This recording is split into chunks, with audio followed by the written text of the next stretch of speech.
Sugar daddy আছে, তারপরেও যদি কেউ আমাকে প্রপোজাল দেয় অবশ্যই একটু করবো। আমি 40টা পর্যন্ত প্রেম করছি, সেখানে এখন আমার 7টা বয়ফ্রেন্ড, আর 7 দিনের বেশি কাউকেই ভালো লাগে না। বুঝাবো যে আমার এক তরকারি বারবার খাইতে ভালো লাগে না। বয়ফ্রেন্ডকে মামা বানাই দিছি, যখন ও জিজ্ঞেস করছে 40টার উপরে রিলেশন করছে, এখন সবগুলো বললে তো বলবে এই মেয়ে এত পারে। এখন ওই যে আমি একজনকে মামা বলে চালাই দিলাম, পরে ও আবার ওকে জিজ্ঞেস করছে, পরে জানতে পারে যে ও আমার বয়ফ্রেন্ড। পরে না একটু বার্গেটিং হয়, পরে আমি ম্যানেজ করে নিছি। বাসায় গিয়ে আমি এবার কল দিয়ে দুজনকেই ম্যানেজ করে নিচ্ছি। মানে এটা কিভাবে ম্যানেজ করলেন আসলে? এখন একজন আমাকে ভালোবাসে, আমি চাইলেই তো ব্রেকআপ করে দিবে না। আমি বলছি যে আমি তোমার সাথে ব্রেকআপ করে দিব, তখন বলছে না সমস্যা নেই, তুমি কন্টিনিউ করো, বাট সময়ের অপেক্ষা যে আসলে কে পায়, কিন্তু দুজন থেকে কেউই পাবে না। তো আপনি তো বললেন একটু আগে যে আপনার 50টা বয়ফ্রেন্ড। 50টা বলি নাই, বলছি আমি কন্টিনিউ মানে এই বয়সে আমি 40টা পর্যন্ত প্রেম করছি, সেখানে এখন আমার 7টা বয়ফ্রেন্ড, আর 7 দিনের বেশি কাউকেই ভালো লাগে না। মানে 7 দিনের বেশি ভালো লাগে না, কি কারণে আসলে? এখন ভালো লাগে না ওইটা আমি কিভাবে বুঝাবো যে আমার এক তরকারি বারবার খাইতে ভালো লাগে না। আচ্ছা, তাহলে আপনি কি খেতে মন চায় আসলে? মাঝে মধ্যে একটু বিরিয়ানি কাচ্চি খাইতে ভালো লাগে। তো এই যে আপনি যে এরকম এক একটার পর একটা বয়ফ্রেন্ডের সাথে প্রেম করেন, তো অনেকে তো আপনাকে 12 ভাতারি বলে, তখন কি কেমন এটা লাগে আপনার আপনাকে? কমেন্ট বক্সে অনেকে অনেক কথা বলে। আমি একজন মডেল, সেইখানে আমি কিন্তু কমেন্ট বক্স কখনো চেক করি না।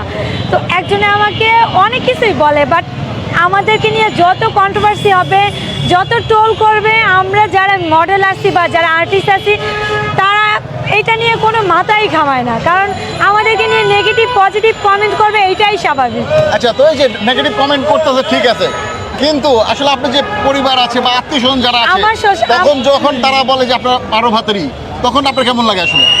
এখন আমার 4-5টা আমার 6-7টা বয়ফ্রেন্ড থাকলে কেউ যদি এটাকে নেগেটিভ ভাবে না, এটা তাদের ব্যাপার। আমি এটাকে কিছু নর্মাল বিষয় নেই, কোনো কিছু মনে করি না। তো কোন কমেন্টটা আপনার সবচেয়ে বেশি খারাপ লেগেছে?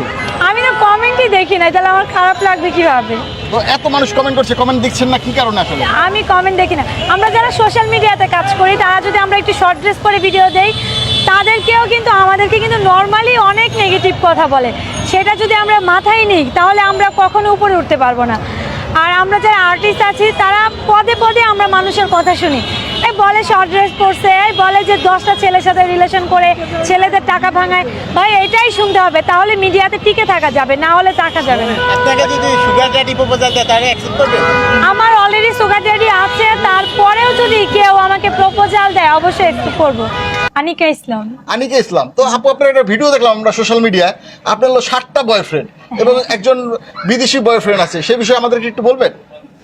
হ্যাঁ, এখন আমি সোশ্যাল মিডিয়াতে বলছি যে আমার রিয়েল লাইফটা বলে ফেলছি, এই জন্য সবাই নেগেটিভ ভাবে নিচ্ছে। একটা মেয়ের 7টা বয়ফ্রেন্ড থাকা কি এটা অপরাধ? না, এটা অপরাধ না, এটা গোপনে থাকতে পারে। এটা প্রকাশ্যে কেন আনলেন আপনি আসলে? প্রকাশ আমাকে জিজ্ঞেস করা হয়েছে যে আপু আপনি কত টাকা নিয়ে বাজেট মানে শপিং করতে আসছেন? আমি বলছি 1 লাখ টাকা। 1 লাখ টাকা কি অনেক টাকা যে আমি 1 লাখ টাকা নিয়ে শপিং আসতে পারি না? তো আমার বয়ফ্রেন্ড আমাকে 1 লাখ টাকা শপিং এর জন্য পাঠাইছে। আমার বয়ফ্রেন্ড শুধু টাকা না, আমাকে গোল্ড কিনে দেয়, আমাকে ড্রেস আপ থেকে ধরে এভরিথিং সবকিছু কিনে দেয়।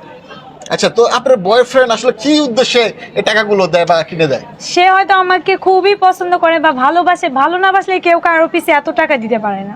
তো আপনি তো বললেন আপনার 7টা বয়ফ্রেন্ড, আসলে তাদেরকে কিভাবে সময় দেন?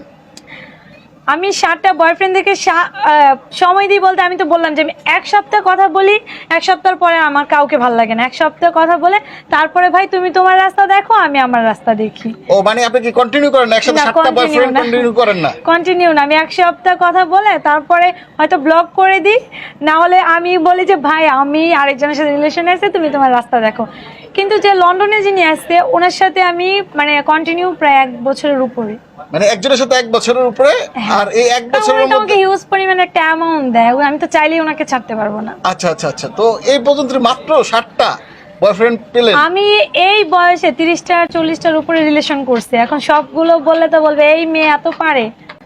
মানে 40টা রিলেশন করেছেন? হ্যাঁ, আমি একসাথে এমন আছে একসাথে 2টা-3টা বয়ফ্রেন্ডের সাথে দেখা করতে গেছি, সামনাসামনি পড়ে গেছি। আচ্ছা, তখন এই যে মুহূর্তটা কি হয়েছিল একটু বলবেন? তখন আর কি হবে আল্লাহ, আমি তো পুরা যখন আমরা যাচ্ছিলাম মানে ওইটা আমি একটু ছোট করে বলি, আমি একটা জব করতাম, তো ওইখানে একজন আমাকে নিতে আসবে, যে আমার একজন বয়ফ্রেন্ড, ও আমাকে নিতে আসবে। তো ও আমাকে ফোন দেয় যে আরেকজন বয়ফ্রেন্ড, ও আমাকে বলে যে আমিও তোমাকে নিতে আসবো। তো আমি তো যা ভাবছি যে দুজনের সাথে মানে 2 টাইমে দেখা করব, বাট আমি বেরোনোর পরে একজনকে দেখি অফিসের সামনে, আরেকজনকে দেখি একটু মানে আমি ভাবছি ও আসবে না, দেখি আরেকটু দূরে। তখন আমি হাঁটা নিচ্ছি, আমাকে জিজ্ঞেস করো ও তোমার কি হয়, আমি বলছি কি আমি ভাবছি যে ভাই বললে তো সন্দেহ হবে, আমি বলছি আমার মামা হয়। আচ্ছা আচ্ছা। হ্যাঁ মানে বয়ফ্রেন্ডকে মামা বানিয়ে দিছি। যখন ও জিজ্ঞেস করছে যে ও আমাকে জিজ্ঞেস করছে যে আপনি ওর কি হন, মানে ও আবার ওকে জিজ্ঞেস করছে সন্দেহ।